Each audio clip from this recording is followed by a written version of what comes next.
Magandang araw po sa inyong lahat. Ibabahagi ko ang naging karanasan ko sa isang uri ng aswang na tinatawag nilang asbo. Hinding-hindi ko ito malilimutan. Nangyari ito taong 2013. Ang ilog po ang naging pangunahing supply ng tubig naming pamilya. Wala kasing tubig at ilaw ang bahay na tinitira namin ngayon. Ako po si Maribel. Mayroon akong 2 anak na binubuhay mag-isa. Nabuntis kasi ako sa edad na 16. Dahil sa bata pa ako, ay pinalayas na ako ng mga magulang ko sa amin. Hindi nila matanggap ang kahihiyan na dinulot ko sa pamilya namin. Hindi ko naman sila masisisi. Dahil kahit sino mang magulang ay magagalit sa anak nila kung ganoon ang mangyayari. Dahil sa pinalayas ako, ay sumama ako sa lalaking nakabuntis sa akin. Tambay pa naman ang nobyo ko, pero nakahanap kaagad siya ng trabaho nang mabuntis ako. Naging masaya naman ang pamilya namin kahit hirap. Pero nung 2 na ang anak namin, ay may hindi inaasahang pangyayari ang naganap sa aming buhay. Namatay po ang nobyo ko nang mabangga ng malaking truck ang kanilang motor na sinasakyan. Magdi-deliver sana sila ng kasama niya nang bigla na lamang sumulpot ang malaking truck sa harap nila at saka sila kinaladkad. Nang araw na po na yun, ay halos hindi ko na makilala ang asawa ko dahil sa basag ang kanyang bungo. Naguluhan kasi siya sa ulo. Ayon sa driver ng truck, ay nawalan siya ng preno. Hindi niya na nakontrol pa ang truck na minamaneho niya. Labis na sakit ang dinulot sa akin ng pagkawala ng asawa ko. Walang-wala pa naman kami dahil hindi pa kami nakakaipon. Pinalayas kami ng 2 kong anak sa bahay na inuupahan namin. Ang mga magulang naman ng asawa ko ay nasisipa ako dahil sa pagkamatay ng kanilang anak. Hindi sila nagbigay ng tulong sa akin, kaya napunta kami dito sa Maragondon, Cavite. Nanirahan kami ng libre sa isang bahay na walang ilaw at tubig. Ayon sa may-ari, ay gusto niya lang na may tumira sa bahay nila dati dahil baka pamalagian ito ng multo. Wala naman kaming babayaran sa pagtira namin. Pero kung sakaling magpapakabit kami ng ilaw at tubig, ay kami ang gagastos noon. Wala naman akong pera at trabaho, kaya wala akong pampakabit. Nagtsatsaga na lang kami ng mga anak ko na pumunta sa ilog kapag maglalaba kami. Ang naging sideline ko para magkapera ay nagdadamo ako sa mga bahay-bahay o hindi naman kaya ay naglalaba. Dahil doon ay nakakabili ako ng tubig inumin namin at saka pagkain. Kahit papaano naman ay nakakaraos kami sa pang-araw-araw namin ng mga anak ko.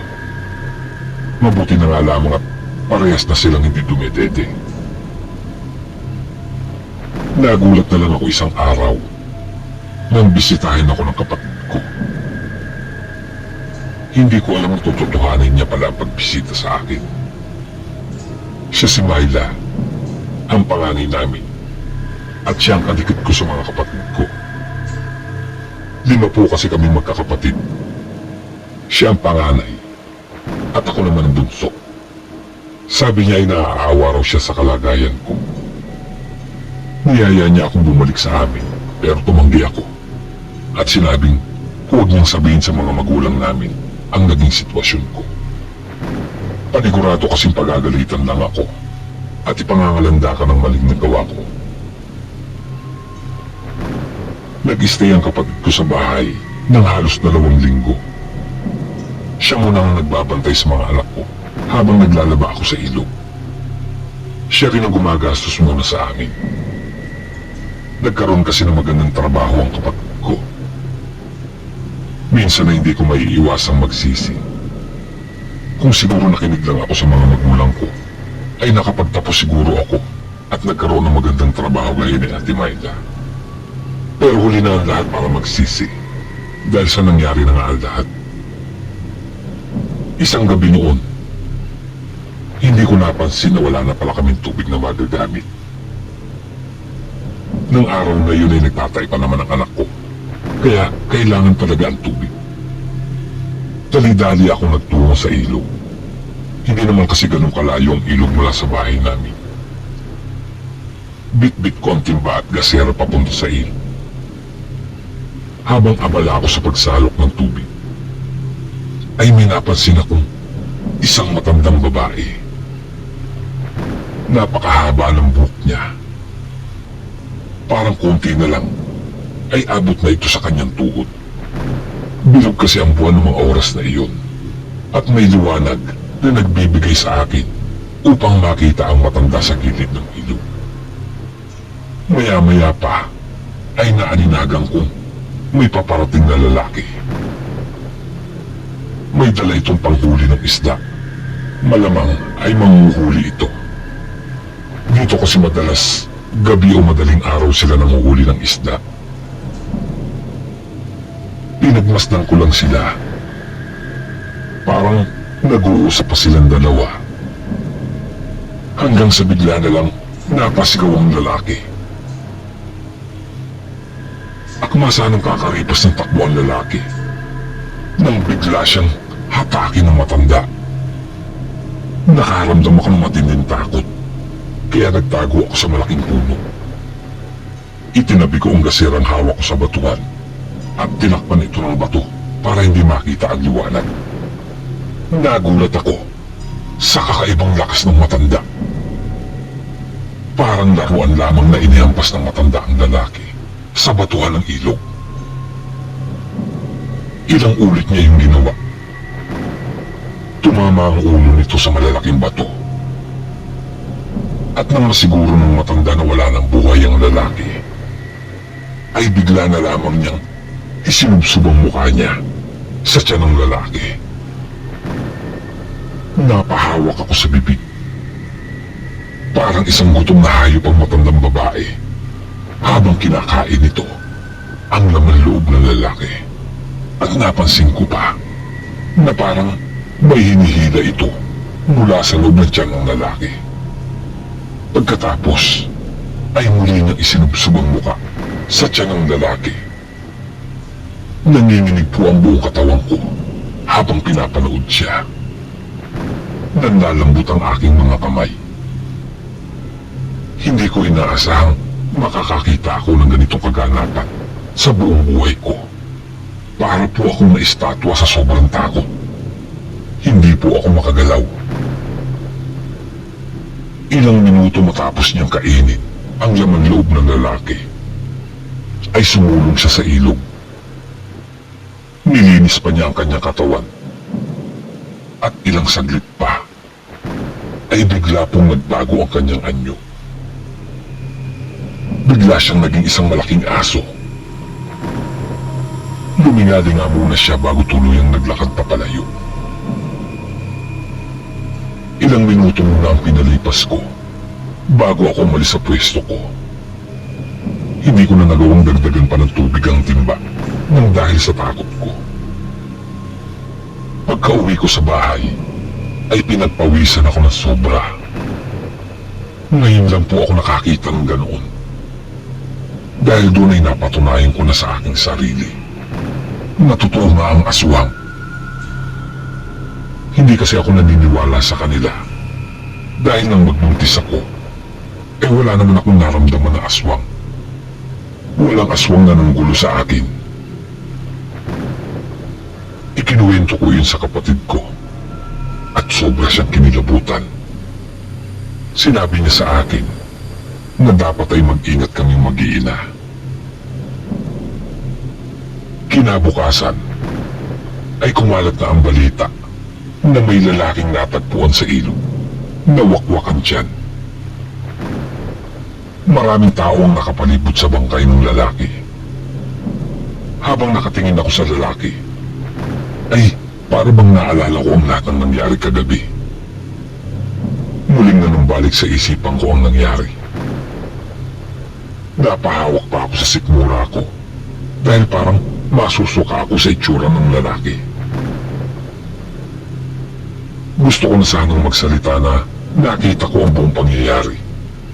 Pero natakot ako. Natakot ako na baka ako naman ang balikan at tatakihin ng aswang na iyon. Nilibot ko ang paningin ko sa paligid.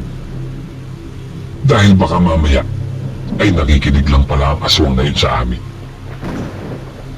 Naku, sigurado ako. Hindi tao ang may gawa niyan. Sigaw ng isang naroroon. Asbo, yun ang may gawa niyan. Kailangan na talagang mahuli at mapatay ang asmo na yon bago pa man siya makapagbiktima ng maraming tao. Muli ay sabi ng isa sa mga nag-uusyoso. Malakas na pag-iyak ang ginawa ng isang babae sa tabi ng lalaking namatay. Kasama rin umiiyak ang isa pang batang lalaki sa tabi niya. Panigurado ito ang kanyang naiwang pamilya. Awang-awa ako sa kanila habang pinagmamasdan ko sila na umiiyak. Lumipas pa ang ilang araw bago ako naglakas na magsabi sa isa naming kapitbahay. Hindi na kasi kinaya ng konsensya ko na hindi sabihin sa kanila. Isa lang ang naging hinala nila. Dati pa silang nagdududa sa katauhan ng matandang babae sa ilog. Doon kasi ito nakatira. Hindi lang daw iyon ang unang beses na may nangyaring natagpo ang patay sa ilog, nawakwakan tiyan. Pangalawang beses na raw itong nangyayari at sunod-sunod na taon pa. Nagplano ang mga kapitbahay namin na sunugin ang bahay ng matandang babae. At nang sumapit ang gabi, ay sumugod sila sa ilog. May dala silang posporo at gas. Susunugin nila ang bahay ng asbong iyon. Ngunit wala na silang nakita, bukod sa isang maliit na kubo. At nang pumasok sila sa loob, ay naamoy nila ang napakasansang na amoy na nagmumula sa loob ng kubo. Malakas ang kutob nila na iyon ang bahay ng matandang asbo. Kaagad nilang binuhusan ito ng gas at pagkatapos ay sinigdihan. Subukan lang bumalik ng matandang yun dito at sigurado akong hindi na siya sisikatan ng araw. Galit na galit ang mga kapitbahay namin, lalo na ang asawa ng lalaking namatay. Sa mga oras na iyon, ay nanonood lang ako sa kanila. Matapos ang pangyayaring iyon, ay wala nang namatay pa. Wala nang natagpo ang pangpatay sa ilog. Isang taon pa ang lumipas, ay napagpasyanan namin na lumipat ng bahay sa tulong ng kapatid ko. Inalok niya ako ng trabaho kung saan mayroon itong kita na sasapat sa aming mag-iina. Hanggang dito na lamang po ang kwento ko tungkol sa karanasan ko sa isang aswang. Maraming salamat po sa inyong pakikinig at magandang araw po sa inyong lahat.